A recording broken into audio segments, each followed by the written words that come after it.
ये हम लोग जाएंगे इस्लामाबाद।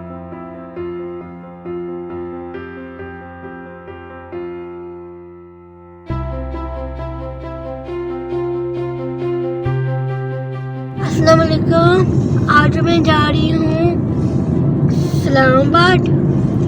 मेरी विंटर वेकेशन शुरू हो गई है। मैं जाऊंगी नाना के घर, हम लोग कज़न से मिलने के लिए। बहुत बड़ा मजा आएगा, हम लोग फन भी करेंगे।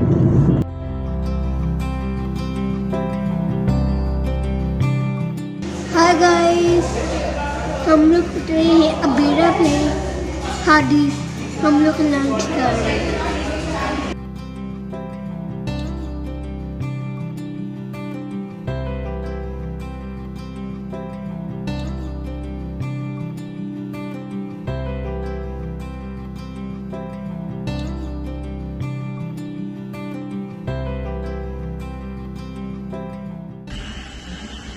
मैं इस्लामाबाद आ गई हूँ।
आज हम लोग ब्रेकफास्ट में आए पर मम्मी के साथ चिट पर